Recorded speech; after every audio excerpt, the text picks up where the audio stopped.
네, 다음으로 이제 높이 게이지입니다. 높이 게이지는요, 저희 버니어 캘리퍼스 생각하시면은 그 눈금이 있었잖아요. 네, 그 눈금을 이용해서 어떤 물체의 위치 값을 측정하고 그곳에다가 금 긋거나 이런 걸 할 때 쓴다고 보시면 될 것 같습니다. 네, 형상 보면서 한 번 더 말씀드려 볼게요. 자, 보시면은 이게 높이 게이지가 되는 거죠. 그래 놓고 옆에다가 물체를 둘 겁니다.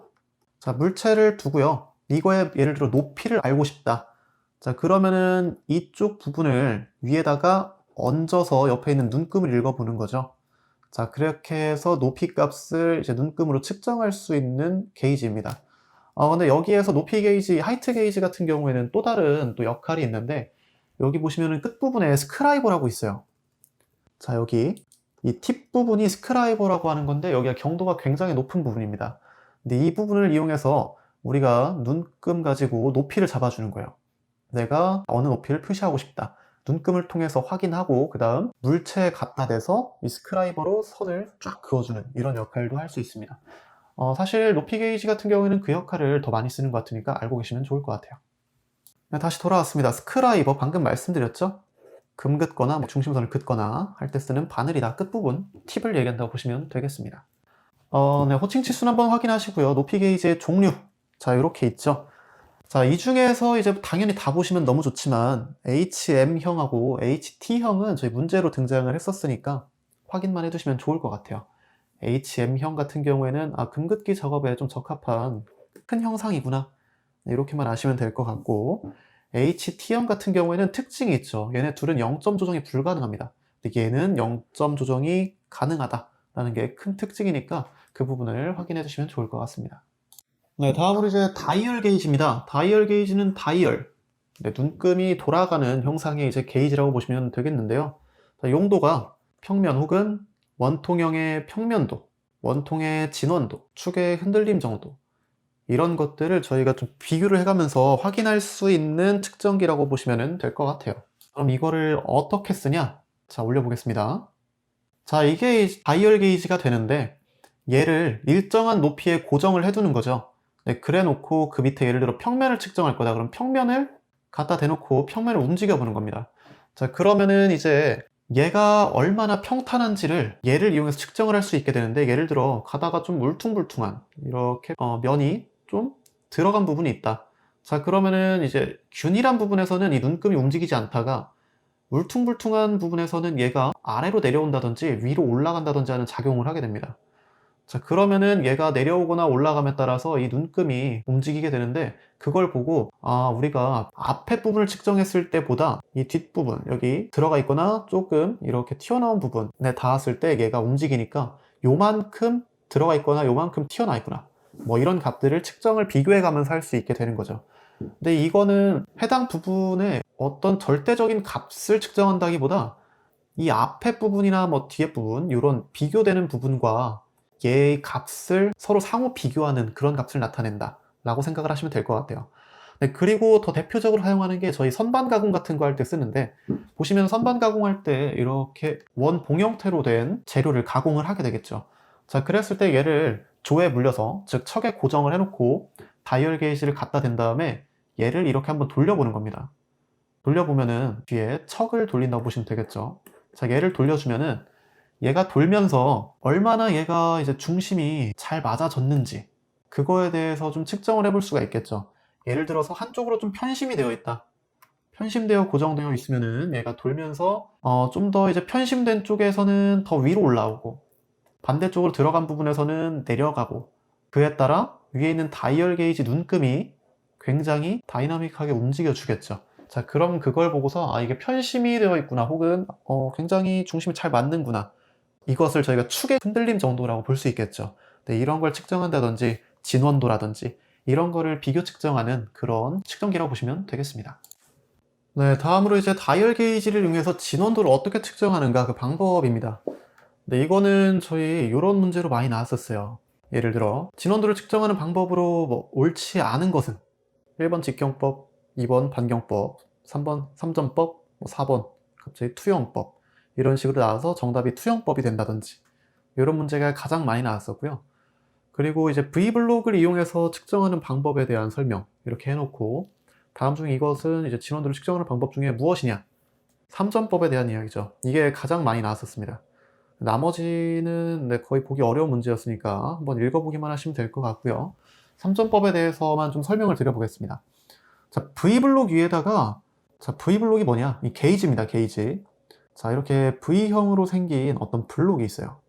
자, 이 빗면을 굉장히 매끄럽게 잘 만들어 놓은 거죠. 자, 거기에다가 이제 우리가 측정하고자 하는 대상을 올리는 거예요. 자, 그래 놓고 다이얼 게이지를 접촉을 시켜줍니다. 자, 이렇게 접촉을.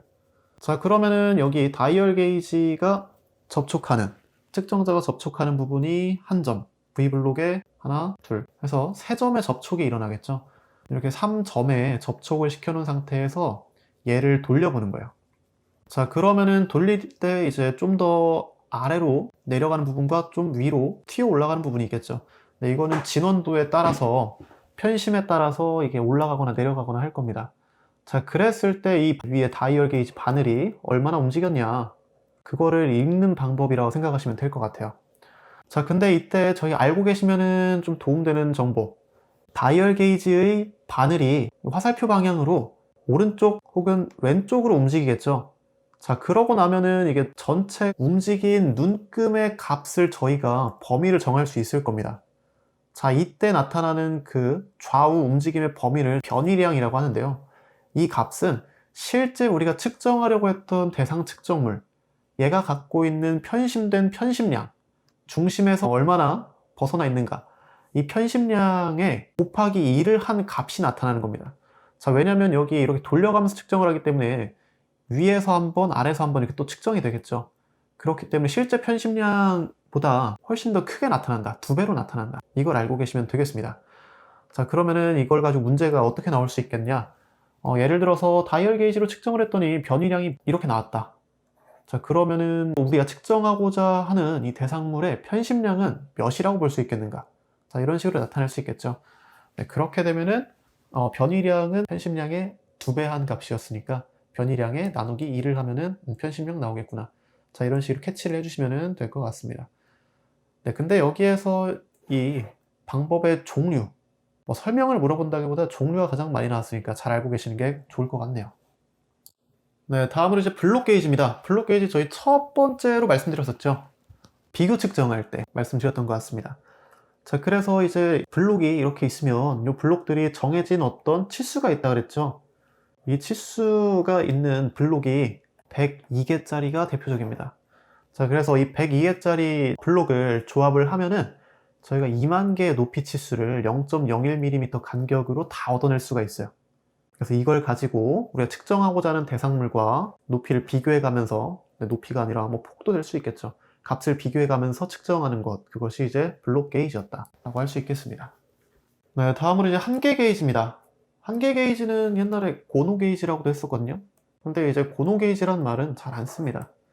자, 왜 고노 게이지라고 했었는가? 네, 이런 거는 이제 한번 내려와서 확인해 볼 건데, 이 한계 게이지는요, 구멍이라든지 뭐 축이라든지 이런 데 측정한다고 앞에서 말씀드렸습니다. 특히 아까 구멍 얘기를 했었죠. 자, 구멍용 한계 게이지 굉장히 잘 나옵니다. 근데 이 한계 게이지가 왜 쓰이는지를 한번 생각을 해보셔야 되는데, 우리가 예를 들어 구멍의 크기를 확인한다고 하면은 뭐 마이크로미터라든지 등등의 측정기를 이용해서 정말 정밀하게 측정을 할 수가 있잖아요. 근데 하나하나 측정하기에는 예를 들어 너무 많은 제품을 생산을 해야 된다. 특히 대량 생산. 자, 이런 경우에는 공차 범위를 어느 정도부터 어느 정도까지 이렇게 범위를 잡는 겁니다. 자, 근데 이렇게 해놓고 하나하나 측정하기엔 시간이 너무 많이 걸리니까 이 구멍에 대한 게이지를 만들어 놓는 거예요. 자, 보시면은 이게 플러그 게이지라는 거고 밑에는 게 본 게이지인데, 특히 플러그 게이지 한번 보겠습니다. 자, 보시면은 윗부분과 아랫부분에 원봉 형태, 봉 형태라기보다는 이렇게 동그랗게 되어 있는 형태가 보이실 거예요. 자, 이 부분을 이용해서 구멍에다가 한번 넣어 보는 거죠. 예를 들어 이런 구멍이 있다. 이 구멍에 진원도라든지 뭐 지름이라든지 이런 오차 값을 어느 정도의 범위로 우리가 정해 놓겠다. 그러면은 이 구멍은 이거보다는 큰 구멍이고 이거보다는 작은 구멍이었으면 좋겠다 라는 범위가 형성되죠. 자, 이걸 이제 공차라고 두는 거죠. 그랬을 때 보시면은, 자, 이쪽 부분을 이제 최소값에 맞추고 이쪽 부분을 최대값으로 맞추는 거예요. 예를 들어서, 자, 그래 놓고 이 플러그 게이지를 만들어서 구멍에 통과시켜 보는 겁니다. 자, 그러면은 여기 최소값 부분보다는 커야 되니까 얘를 넣었을 때는 통과가 돼야 되고, 최대값 부분은 이거보다 작아야 되니까 통과가 되면 안 되겠죠. 이랬을 때 통과가 되는 부분, 여기를 최소 치수 측 통과측이라고 합니다. 그리고 통과가 되면 안 되는 부분, 최대값 부분을 최대 치수 측 정지측이라고 하는 거예요. 자, 아까 고노 게이지라고 했었는데 이 통과측 부분을 우리가 고라고 했었고, 여기를 낮고 해서 노라고 했었습니다. 근데 이게 일본식 표현이었던 것 같은데 이제 지금은 잘 안 쓰고 있죠. 자, 그래서 요거를 통과시켜 가지고 통과가 돼야 되는 부분은 통과가 되면은 좋은 거고, 걸리는 부분은 걸리면은 멀쩡한 제품이야 라고 판단을 하는 겁니다. 대량 생산할 때 요거를 사용하니까 이거 잘 알고 계시면 좋을 것 같아요. 근데 이때 종류가 플러그 게이지랑 봉 형태로 된 거랑 이렇게 있으니까 두 가지를 알고 계시면 좋겠죠. 플러그 게이지 같은 경우에는 이제 호칭 치수가 작을 때 쓴다 보시면 되겠고, 봉 게이지 같은 경우에는 큰 구멍 할 때 한다라고 보시면 될 것 같습니다. 네, 그럼 살짝 올라와서 개념 잡기 문제 한번 확인해 보시죠. 자, 다음 중 한계 게이지가 아닌 것은, 일단 저희 플러그 게이지 방금 봤죠? 네, 그 봉 게이지도 방금 봤습니다. 링 게이지는 이제 바로 뒤에 이어서 나올 건데 이제 충용이에요. 충용 한계 게이지라고 알고 계시면 되겠습니다. 그럼 답은 1번이 되겠죠. 네, 방금 말씀드린 이제 충용 한계 게이지입니다. 여기에서는 대표적인 게 이제 링 게이지가 되겠죠. 구멍에 쓰는 구멍용 한계 게이지 같은 경우에는 아까 말씀드렸던 플러그 혹은 봉 이런 거를 꽂아 넣어서 값을 측정했다고 하면, 링 게이지는 이제 반대입니다. 축에다가 링을 한번 끼워 보는 거예요. 자, 그러면은 이제 이 축이 최소값이 어느 정도다, 최대값은 어느 정도다 라고 하는 거를, 예를 들어서 얘를 최소, 얘를 최대라고 할 수 있겠죠. 자, 그랬을 때 얘는 꽂았을 때 쑥 통과가 돼야 되고요. 그리고 최대는 끼웠을 때 통과가 되지 않아야겠죠. 그래서 이거를 이용해서 얼마든지 측정을 쉽게 할 수가 있다 라고 보시면 되겠습니다. 스냅 게이지 같은 경우에는 보시면은 얘도 마찬가지로 여기에 통과가 되냐 안 되냐인 거예요. 자, 이런 것들로 이제 쉽게 측정을 할 수 있다는 건데, 이 한계 게이지 같은 경우에는 이제 작업자가 숙달도가 그렇게 크게 중요하지 않습니다. 그러니까 우리 앞에서 이제 측정 오차의 원인으로 봤던 것 중에 이제 작업자의 숙달 부분도 있었죠. 이런 것들에서 오차가 굉장히 줄어들 수 있으니까 작업 자체도 빨라지고, 그런 면에서 다양한 장점들을 갖고 있다 라고 보시면 될 것 같습니다. 자, 내려오시면 이제 각도 측정이 있는데요. 각도도 이제 비교해서 측정을 해줄 수가 있습니다. 자, 그래서 이제 각도 게이지 같은 경우에는 블럭을 쌓아서 각도랑 비교해보는 그런 게이지라고 보시면 되겠고요. 여기서 제일 중요한 거는 바로 밑에 있는 요거죠. 사인바입니다. 사인바가 상당히 중요합니다. 문제 자주 나오고요. 자, 보시면 양쪽 높이를 측정하여 삼각함수를 이용한 계산에 의해 임의의 각을 측정한다 라고 했어요. 자, 일단 제품하고 각도를 맞춰주는 세팅을 해줘야 됩니다. 자, 보시면 이 앞에도 블록 게이지가 필요할 수도 있고 필요가 없을 수도 있겠죠. 자, 이 경우에는 이제 앞에 블록 게이지가 필요 없었네요. 자, 그래서 여기 앞에는 블록 게이지 없이 형성이 됐는데, 자, 근데 여기 뒷부분은 블록 게이지를 둔 거죠. 자, 이랬을 때 사인바의 앞부분과 뒷부분 사이에는 이 H값만큼의 높이 차이가 있는 겁니다. 자, 그러면은 사인바 내부의 삼각형을 하나 그려볼게요. 자, 그랬을 때 여기부터 여기까지의 높이가 즉 H가 되는 거죠. 그리고 사인바의 L 값이 있을 겁니다. 랭스 길이죠. 자, 이 길이 값, 이거는 100짜리도 있고 200짜리도 있는데요. 그거를 넣어서 한번 생각을 해보는 겁니다. 저희 사인 알파는, 자, 여기 알파라고 했을 때 빗변 분의 높이죠. 자, 그럼 이걸 가지고서 저희가 값을 구해줄 수가 있겠죠. 사인 알파는 L분의 H니까 아크사인 알파는 이 L분의 H 값을 넣어주면은 각도가 나오게 되는 겁니다. 자, 그래서 이걸 가지고서 단순 비교해서 값을 측정하는 게 아니라 계산을 통해서 값을 측정해야 되니까 이건 간접 측정이라고 아까 말씀드렸던 거예요. 자, 근데 여기에서 알고 계셔야 되는 거, 측정각이 45도 이상이 되면 측정 오차가 발생할 수 있기 때문에 그 이하의 각에서 사용해야 되더라. 이거는 알고 계시면 좋겠습니다. 자, 그럼 이걸 가지고서 어떻게 구하면 되겠느냐? 자, 넘겨보시죠. 자, 사인바를 이용한 각도 계산 공식이라고 해놨습니다. 자, 보시면 블록 게이지 높은 쪽 높이, 낮은 쪽 높이. 자, 그래서 이제 대문자 h와 스몰 h라고 해놨는데요. 자, 앞에서 봤던 거는 얘처럼 스몰 h가 없었죠. 그래서 단순히 그냥 L분의 h라고 했었습니다. 근데 여러분이 이거를 그렇게 외우신다기보다 그냥 사인바 내부에 높이차, 앞부분과 뒷부분의 높이차라고 생각을 하시는 게 훨씬 더 바람직할 것 같고요. 자, 그걸 통해서 이제 계산기를 사용하면 각도를 구할 수가 있더라 라고 하시면 되겠습니다. 네, 다음으로 이제 개념 잡기 문제 한번 확인해 보겠습니다. 그림과 같이 사인바를 이용해서 각도를 측정하는 것에 대해 틀린 설명을 골라라 라고 했어요. 자, 1번부터 한번 확인해 보죠. 게이지 블록 등을 병용하고, 맞죠? 삼각함수를 이용해서 각도를 측정한다. 게이지 블록 썼고요. 저희 삼각함수 이용해서 계산을 했었습니다. 네, 이 부분 SIN이라고 하는 게 바람직하겠죠? 자, 2번 사인바는 롤러의 중심거리를 보통 100mm 또는 200mm로 제작한다 라고 말씀드렸습니다. 3번 45도보다 큰 각을 측정할 때는 오차가 많아진다 그랬죠? 3번이 정답이 되겠네요. 자, 4번 네, 공식에 대한 이야기입니다. 사인 파이라고 썼습니다. 파이 말고 세타라고 하는 게 좀 더 일반적이긴 하겠네요. 이거는 L분의 대문자 h 마이너스 스몰 h라는 식이 성립한다 라고 말씀드렸습니다. 네, 즉 정답 다시 한번 3번 넘어갈게요. 네, 다음으로 수준익인데 이거는 그냥 간단히만 알고 계시면 되겠습니다.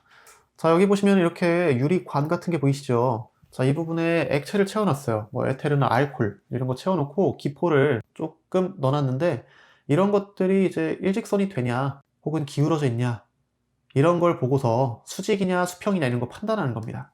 네, 그렇게만 알고 넘어가시면 되겠습니다. 네, 다음으로 이제 기타 각도 측정기인데요. 이거 굉장히 잘 나옵니다.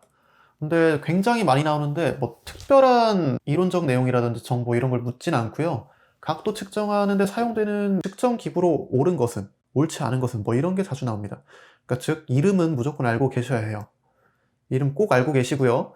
그리고 여기 있는 그 형상들 그림을 올려놨는데 이런 것들과 비교해 보시면서 얘는 이제 이런 특징이 있구나 라고 한번 읽어보시면 충분할 것 같습니다. 네, 특히 이 중에서 오토콜리메이터 잘 나오니까요. 오토콜리메이터는 네, 좀 더 신경 써서 읽어보시면 좋겠네요. 네, 내려오시면 이제 기타 측정 기구 나오는데요. 이거는 이름이 자주 나옵니다.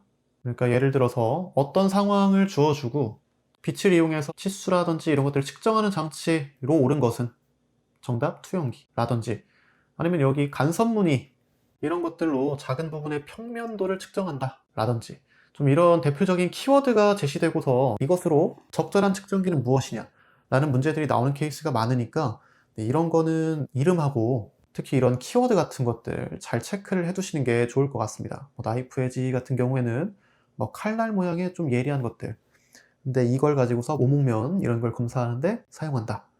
직각자는 면의 직각 이런 거 검사한다. 공구 현미경은 이제 현미경을 확대해서 측정한다 라든지 이런 것들을 좀 매칭해서 이름을 잘 봐두시는 게 좋을 것 같습니다. 이 이름들 여러분 기출문제 보시다 보면은 꽤나 친숙해지실 거예요. 근데 깊게까지 들어가시기보다는 이렇게 좀 겉표면에서 알고 계시면 충분합니다. 네, 개념 잡기 문제입니다. 측정자의 직선 또는 원호 운동을 기계적으로 확대하여 그 움직임을 지침의 회전변이로 변환시켜 눈금을 읽을 수 있는 측정기는 굉장히 어렵게 써있죠. 일단 답은 다이얼 게이지입니다. 저희 직선 또는 원호 운동을 그리고 지침의 회전변이로 변화시켜 라는 부분이 이제 포인트가 되는 건데 내용 한번 읽어보시면은 다이얼 게이지 좀 떠올리실 수 있으니까 알고 계시면 좋을 것 같습니다. 특히 여기 기계적으로 확대한다는 부분이 변이량이 이제 편신량의 2배라든지 이런 것들의 특징이 있었죠. 네, 그런 식으로 이제 값 자체도 더 키워주고 그리고 실제 그 닿는 부분에 면이라든지 진원도라든지 이런 걸 측정할 때 위에 있는 눈금이 좀 더 드라마틱하게 움직이면서 확대해주는 그런 것들이 있으니까 확인해 두시면 좋을 것 같습니다. 네, 다음으로 이제 나사의 유효지름 측정인데요. 이게 유효지름이라는 게 굉장히 까다롭습니다. 유효지름은 저희가 설계적이나 역학적 등등등 다양한 측면에서 나사를 바라봤을 때 나사산이 이렇게 있잖아요. 그리고 이제 수나사가 있으면 앞나사가 있어서 그 사이에 끼워져 있을 거 아닙니까? 자, 이랬을 때 예를 들어서 실제 우리가 알 수 있는 돌지름이나 바깥지름 여기에서 앞나사와 수나사가 접촉이 일어난다고 볼 수는 없겠죠. 그렇기 때문에 바깥지름이나 볼지름이나 이런 것들을 실제 접촉하지 않기 때문에 역학적으로 바라보기가 좀 애매한 부분들이 있습니다. 역학적으로 애매하니까 설계할 때도 조금 아쉬운 부분이 있고요. 그래서 이런 것들을 실제로 앞나사와 수나사가 접촉한다 라든지 등등의 측면에서 우리가 알아보기 쉽게 가상의 어떤 접촉선을 만들어 놨어요. 그 접촉선을 만들어놨는데 그 선과 선을 기준으로 해서 이 부분에 지름을 나타낸 게 이제 유효 지름입니다. 근데 이게 어떤 의미를 갖는가는 깊게 아시려면은 훨씬 더 이제 깊게 공부를 하셔야 되니까 지금은 일단 공학자들이 나사를 사용할 때 뭔가를 계산함에 있어서 좀 어떤 유효한 값을 위해 어딘가에 가상선을 그어놨다. 그것을 우리가 이제 유효 지름이라고 부르고 그걸로써 이제 값을 계산한다든지 나사를 사용한다든지 이렇게 생각한다 라고 보시면 될 것 같습니다. 자, 그렇다 보니까 그 유효 지름을 어느 정도 측정을 해주는 방법이 필요해지는데요. 자, 그랬을 때 이제 네 가지 이 방법들이 있다는 겁니다. 자, 일단 각각의 이름은 알고 계셔야 되고요. 근데 이름만 보셔도 느낌이 오실 거예요. 자, 1번은 둘째 치고 공구 현미경. 현미경으로 좀 미세하게 바라본 다음에 이거를 계산을 하는 거죠. 어떤 수식을 통해서 이제 유효 지름을 측정을 하는 겁니다.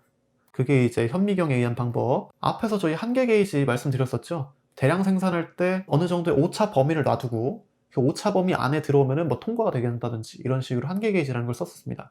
그거를 이제 나사에서도 활용을 해주는 거죠. 그래서 이제 링 게이지를 사용해서 값을 측정하거나 플러그 게이지를 통해서 암나사를 측정하거나 할 수 있다 라고 하시면 되겠습니다.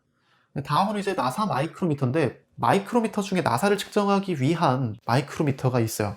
네, 그 접촉 부분이 이제 아까는 이렇게 판판했었는데 이 부분이 좀 뾰족하다든지 그래서 나사 측정하기 위한 전용 공구가 있으니까 이런 것들을 이용해서 측정할 수 있구나 라고 우선 알고 계시면 좋겠고요. 그리고 여기서 포인트가 되는 거는 삼침법입니다. 이거는 굉장히 자주 나오니까 디테일하게 알고 계셔야 돼요. 자, 내용 먼저 한번 읽어볼게요. 나사골에 3개의 핀을 끼운 후에 거리를 측정한다고 했습니다. 정밀도가 가장 높다고 되어 있죠.